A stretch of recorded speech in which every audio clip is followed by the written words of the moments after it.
Easy to learn with Jyoti channel में आपका स्वागत है बेटा। आज हम डिस्कस करने वाले हैं टर्म 2 एग्ज़ाम के लिए artificial intelligence subject class 9th के लिए कुछ सैम्पल सॉल्व्ड सैम्पल पेपर से कुछ इंपॉर्टेंट क्वेश्चंस हैं। तो आइए के करके हम रिव्यू करते हैं इन चीज़ों को। व्हाट इज़ फर्स्ट क्वेश्चन है आपका। पहले एक चीज़ मैं क्लियर कर दूं कि ये आपका जो हमारा सिलेबस है वो दो पार्ट्स में डिवाइड है, part A and part B. Part A है आपका एम्प्लॉयबिलिटी स्किल, जिससे कि 2 chapter green skill and entrepreneur skill आएगा। एंड पार्ट बी है आपका सब्जेक्ट स्पेसिफिक स्किल, जिसमें से कि आपका 2 chapter ANN artificial neural network and beginners Python या फिर बेसिक टू पाइथन आएगा आपका, जो कि आपका 20 मार्क्स को कवर करेगा। पार्ट ए से सिर्फ आपके 5 मार्क्स के क्वेश्चन रेज होंगे, जो कि 1 नंबर वाले हो सकते हैं या फिर 2 नंबर वाले हो सकते हैं। 4 नंबर का क्वेश्चन आपको इससे long question answer part A से आपको नहीं पूछा जाएगा, तो इस चीज़ को ध्यान रखिएगा। एंड नाउ अब आइए व्हाट इज कार्बन फुटप्रिंट देखते हैं क्या होता है। कार्बन फुटप्रिंट मैंने यहाँ पे डिफाइन कर दिया है। आप चाहें तो आप स्क्रीनशॉट लेके या फिर इस चीज़ को नोट कर सकते हैं वीडियो को पॉज करके।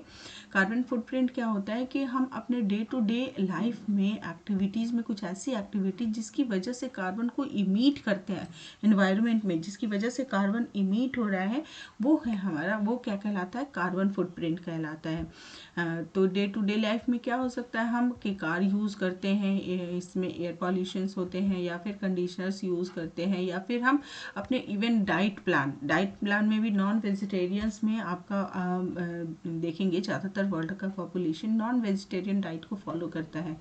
और साथ ही अगर इंडिया की बात करूँ तो 70% of the people are consuming the non vegetarian diet.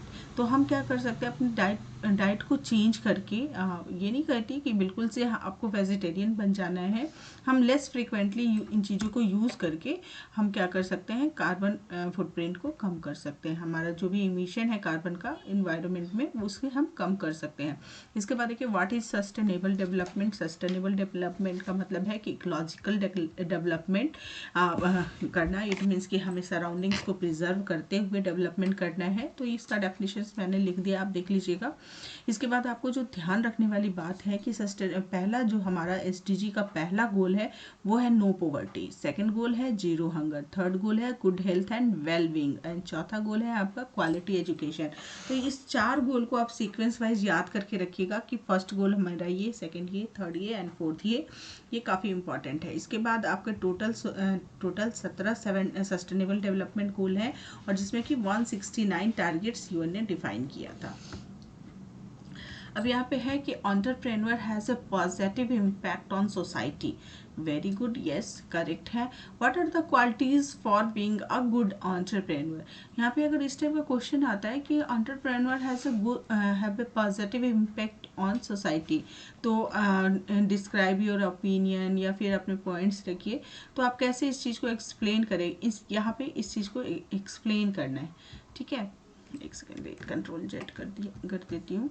मैं इसे नीचे की ओर ले जाती हूँ ताकि आपको कंप्लीट विजिबल हो जाए। यस, एंड नाउ इसे भी नीचे कर देती हूँ। यहाँ देखिए, तो ये डेफिनेशन लिख रखा है कि कैसे है पॉजिटिव इम्पैक्ट ऑन सोसाइटी।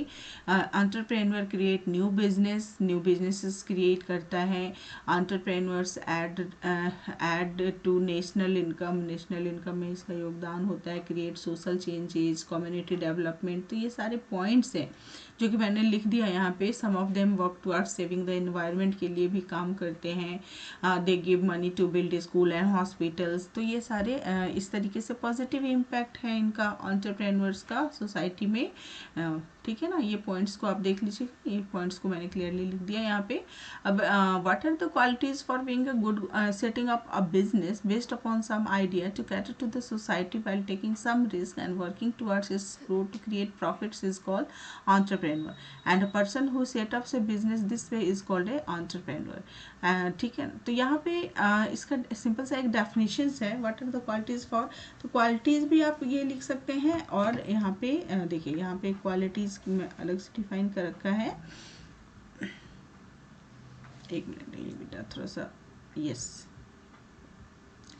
और एक चीज़ और यहाँ पे इस चीज़ को हमेशा ध्यान रखिएगा बेटा, इस पॉइंट को, entrepreneurism is a learned skill not a natural born ability.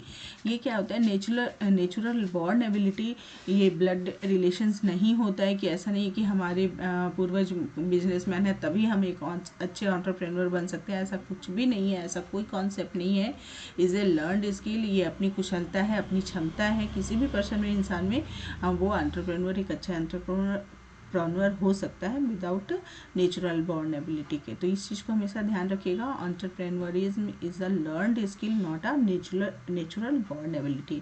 और क्या क्वालिटीज़ हैं, तो they are confident, they behave in themselves and their abilities, उनको अपने योग्यता पे और कार्य क्षमता पे भरोसा होता है। दे आर ट्राइंग की new ideas in their business, they are patience होता है इनके पास, they creative and think differently about business ideas, responsibilities for. ये कुछ पॉइंट्स हैं जो मैंने डिस्कस कर दिया, एक लाइन को मैं रीड करूँगी तो काफ़ी हमारा वीडियो लंबा हो जाएगा, इसलिए आप इस चीज़ को देख लीजिएगा। सिंपल से वर्ड्स में है, दे वर्क हार्ड।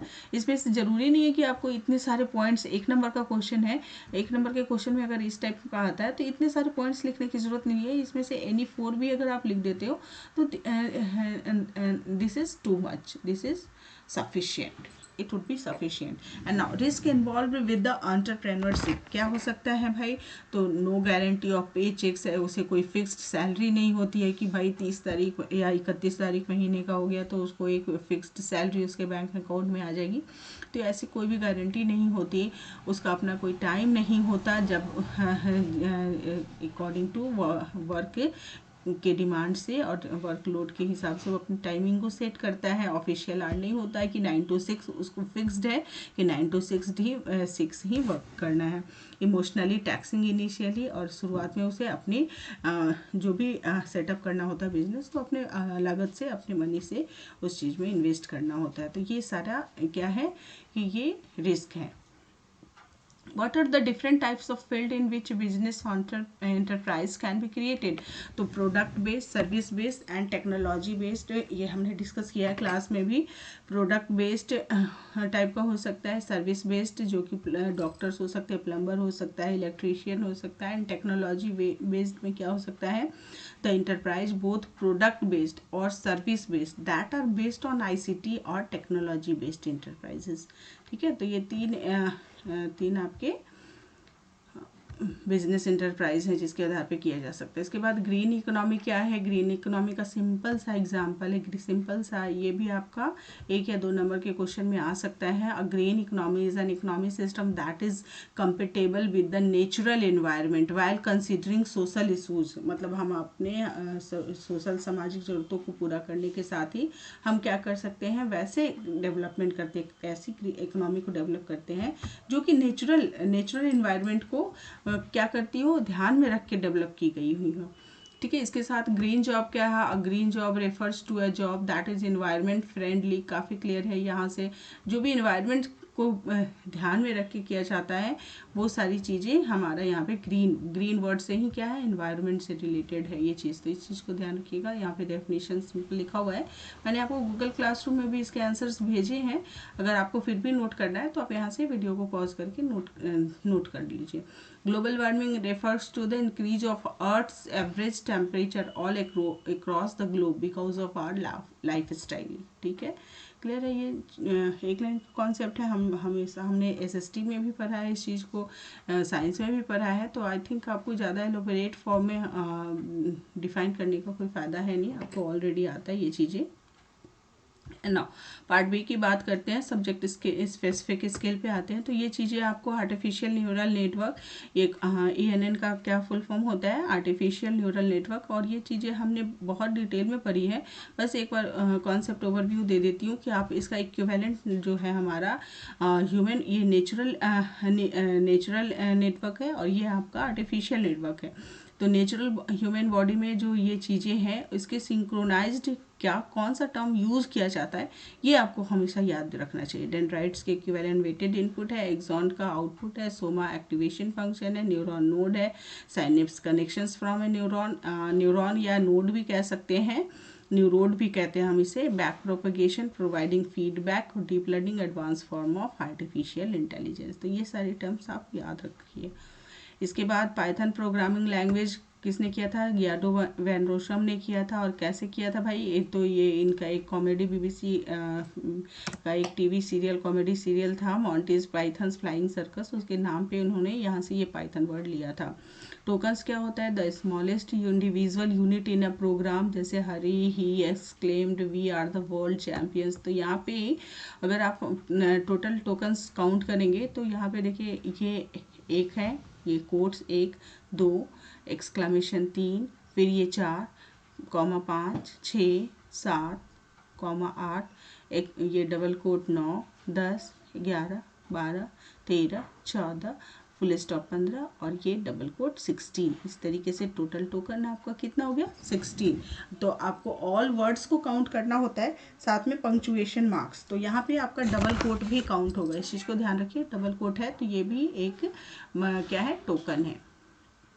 एक्सक्लामेशन है तो ये भी एक टोकन है। कॉमा है तो ये भी एक टोकन है। यहाँ पे क्लोजिंग डबल कोट है तो वो भी एक टोकन है। तो इस तरीके से टोटल आपको पूरे पंक्चुएशंस प्लस वर्ड्स को काउंट करके टोकन्स पर बता देना है। कीवर्ड क्या होता है? Special meaning reserve by the programming language, जैसे प्रिंट हम यूज़ करते हैं, इफ एल्स है, ब्रेक है। तो ये सारे आइडेंटिफायर नेम गिवन्स टू वेरिएबल, किसी भी वेरिएबल का जो हम नाम देते हैं वो क्या कहलाता है? हमारा आइडेंटिफायर कहलाता है। बस एक एक टर्म आपको जानना है। लिटरल्स क्या होता है? कांस्टेंट वैल्यूज़ को जनरली हम कांस्टेंट वैल्यू को रेफर करते हैं। कमेंट्स क्या होता है? Non executable additional lines too. तो ठीक है, यहाँ पे मैंने आपको बताया हुआ है कि 2 टाइप के कमेंट्स हो सकते हैं, single line comment and multiple line comment. Single line comment को हम कैसे यूज़ करते हैं? पाउंड साइन लगा के।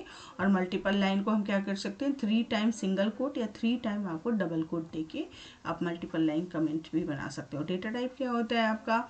डेटा टाइप हमारा पाइथन में या फिर हम रियल लाइफ में जैसे जो डेटा टाइप यूज़ करते हैं, the real life data is of many types, so to represent various types of real life data, programming language provide ways and facilities to handle these which are known as data types. Python built-in core data type belong to number, integer, float, boolean. जैसे अगर number की बात करें तो integer हो सकता है, float हो सकता है, बूलियंस हो सकता है 0 and 1, एंड कॉम्प्लेक्स नंबर हो सकता है, लिस्ट, स्ट्रिंग, टपल।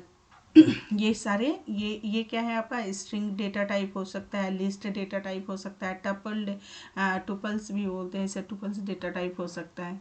तो ये सारे आपके ये नंबर्स में आपका ये आएगा। नंबर्स डेटा टाइप में आपका अगर आप इससे पूछा जाए कि यानी 3 और 2 नंबर डेटा टाइप, तो इंटीजर लिखना है आपको, फ्लोट लिखना है, बूलियन लिखना है, कॉम्प्लेक्स नंबर भी लिख सकते हैं। एंड ऑपरेटर्स की बात करूं तो यहाँ पे हमने ये सारा देखा हुआ है, addition, subtraction, multiplication, division, float division, return whole part of the result, fractional part, truncated ignore करता है फ्रैक्शनल पार्ट को, मॉड्यूलो परसेंट साइन होता है, इसमें रिमाइंडर रिटर्न करता है, एक्सपोनेंशिएशन मतलब पावर को रिटर्न करता है। ठीक है, तो ये चीज़ें आपको ऑपरेटर्स ध्यान में होगा। बस एक बार रिकॉल करवा रही हूँ आपको। What is a neural network in the context of computing? How does neural network improvise and learn? ये 2 नंबर के क्वेश्चंस में आ सकता है। तो कैसे भाई artificial in the context of computing कैसे हैं? यहाँ पे देखो ये लिखा हुआ है, biologically inspired computer program. Artificial neural network क्या होता है आपका? बायोलॉजिकली इंस्पायर्ड कंप्यूटर प्रोग्राम है जो कि प्रयास करता है, सिमुलेट करने की कोशिश करता है, simulate the ways in which the natural neural network of human brain process information. जिस तरीके से ह्यूमन ब्रेन काम करता है उसी के बेस पे वो एक कॉन्सेप्ट को लॉजिकली बायोलॉजिकली इस कॉन्सेप्ट को बिल्डअप किया गया है मशीन के लिए। ठीक है ना, ताकि वो इंसानों की तरह ही सोच सके, डिसीजन ले सके। ये सारी चीज़ें जो कैपेबिलिटी ह्यूमन ब्रेन के पास है वो मशीन में भी को भी देने के लिए हमने कौन सा कॉन्सेप्ट बिल्डअप हुआ है? Artificial neural network. तो यहाँ पे देखिए ये कैसे, how does the neural network improvise, कैसे लर्न करता है, कैसे अपने आप को करेक्ट करता है। तो यहाँ पे मैंने लिख दिया है, डिस्क्राइब करूँगी, काफ़ी टाइम लग जाएगा, वीडियो को मैं लेंथी नहीं करना चाहती। तो आप इस चीज़ को एक बार रीड कर लीजिए, आपको समझ में आ जाएगा। क्लास में मैंने वैसे आपको पहले भी एक्सप्लेन कर दिया इस चीज़ को। And now, in deep learning, the machine is trained with the huge amount of data, which helps it to train itself around the data. Such machines are intelligent enough to develop algorithm for themselves. तो यहाँ पे क्या होगा, आपको true और false के term में अगर आएगा तो एक एक यहाँ 2 नंबर में 2 आपके ट्रू एंड फॉल्स होंगे, तो आपको एक एक मार्क्स दोनों के लिए मिल जाएंगे. तो यहाँ पे ट्रू है. Machine learning is the most advance form of, नहीं, डीप लर्निंग आपका क्या है, आर्टिफिशियल इंटेलिजेंस का मोस्ट एडवांस फॉर्म है. तो यहाँ पे आपका ये चीज़ गलत हो जाएगा. Artificial intelligence refers to the any technique that enables computer to mimic human intelligence. Yes, mimic human brain biologically क्या किया गया है, उसे सिमुलेट करता है वो ह्यूमन ब्रेन को. Deep learning is the most advance form of, तो यहाँ पे करेक्ट हो जाएगा. ठीक है. इसके बाद ये 3 AI मॉडल्स हैं, रिग्रेशन, क्लासिफिकेशन एंड क्लस्टरिंग. इस चीज़ को आप डायग्राम वाइज देख लीजिए, और बाकी इसका डेफिनेशंस मैंने आपको दे रखा है, तो उसे भी एक बार रीड कर लीजिएगा. ठीक है. यहाँ पे देखिए, ये रिग्रेशन मॉडल है, ये क्लासिफिकेशन मॉडल है, और ये क्लस्टरिंग मॉडल है. 3 AI मॉडल्स होते हैं. एंड नाउ कॉम्पिटेंसी बेस्ड जो सेक्शन सी है आपका, ये 4 नंबर वाला क्वेश्चन होगा, जिसमें से कि आपको टोटल 3 क्वेश्चंस गिवन होंगे, जिसमें से एनी 2 आपको करना है. इट मीन्स कि 4 टू जा 8 मार्क्स का एवेल्युएशन सेक्शन सी करेगा. कॉम्पिटेंसी बेस्ड क्वेश्चन होगा, स्टोरी बेस्ड क्वेश्चन होगा, और उसके बाद से आपको छोटे छोटे क्वेश्चन के आंसर्स करने होंगे. यहाँ पे देखिए, ये सारा आर्टिफिशियल न्यूरल नेटवर्क काफ़ी इंपॉर्टेंट चैप्टर है. यहाँ पे इनपुट लेयर क्या होता है भाई, तो इनपुट लेयर आपका ये जो भी first layer of the neural network does. आप इस चीज़ को देख लीजिए, मैं डिस्क्रिप्शन में ये सारा PDF डाल दूंगी. अब एक बार तो वहाँ से भी आप ले सकते हैं. हिडन लेयर क्या होता है, ये सारा कुछ मैंने यहाँ पे डिस्क्राइब कर दिया, डिफाइन कर दिया है. चैप्टर को डिस्कस करने लगूंगी, काफ़ी लेंदी हो जाएगा, इसलिए यहाँ पे मैं इस चीज़ को डिस्कस नहीं करती. ठीक है. आउटपुट लेयर, तो आर्टिफिशियल न्यूरल नेटवर्क में 3 लेयर होते हैं basically, input layer, hidden layer and output layer. ठीक है. और हिडन लेयर कितने भी हो सकते हैं, एक से ज़्यादा हो सकते हैं, और एक लेयर में बहुत सारे कंप्यूटर्स, बहुत सारे नोड होते हैं. और अगर 2 हिडन लेयर की बात करूं, तो दोनों हिडन लेयर में अलग अलग जो नोड्स हो सकते हैं. ज़रूरी नहीं है कि इक्वल नोड्स हो, और हिडन लेयर के कंप्यूटर आपस में बात नहीं करते हैं. तो ये चीज़ हमेशा ध्यान में रखिएगा. और फीचर्स ऑफ न्यूरल नेटवर्क के, तो आई थिंक आपका PET 2 में भी आया था ये क्वेश्चन. तो इस टाइप के क्वेश्चंस इंपॉर्टेंट क्वेश्चंस हैं, तो इसे देख लीजिएगा. 4 आपके फीचर्स ऑफ क्या है, mimic the structure and working of human brain. इसका फीचर है, विशेषताएं हैं, working with big data set. इसका परफॉर्मेंस काफ़ी हाई हो जाता है, ये खुद ही ऑटोमेटिकली ये बिल्डअप कर लेता है एक एल्गोरिथम, और उसके बेस पे ये कैलकुलेशंस करता है. Employ machine learning technique to function and evolve and automatically learn with each input and each new attempt. तो ये 4 फीचर हैं जो काफ़ी इंपॉर्टेंट है. इसके बाद कुछ पाइथन के simple programming, write a program to obtain length and breath of a rectangle from user and calculates its area and perimeter. ये मैंने प्रैक्टिकल वाले क्वेश्चंस में करवाया हुआ है, तो वहाँ से भी आप अपने प्रैक्टिकल फाइल मैंने चेक करके आपको वापस रिटर्न कर दिया, तो वहाँ से भी देख लीजिए. अगर इन केस नहीं है तो मैंने क्लास 9th का पाइथन के कुछ प्रोग्रामिंग्स डिस्कस किया है इससे पहले की वीडियो में, तो आप वहाँ से भी हिंट ले सकते हैं. इसी तरीके से किसी भी नंबर का क्यूब निकालना, पावर निकालना, सम करना 2 नंबर्स को, या फिर एवरेज फाइंड करना किसी भी 5 या 3 नंबर का. तो ये सिंपल प्रोग्राम्स है पाइथन के, जो कि मैंने इससे पहले वाले क्लास 9th के पाइथन प्रोग्रामिंग वाली वीडियो में मैंने डिस्कस किया हुआ है, तो वहाँ से आप जाके हिंट ले सकते हैं.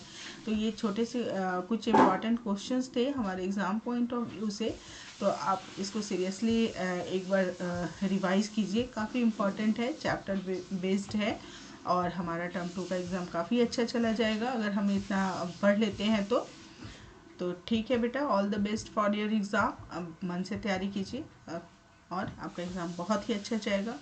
Okay, bye bye.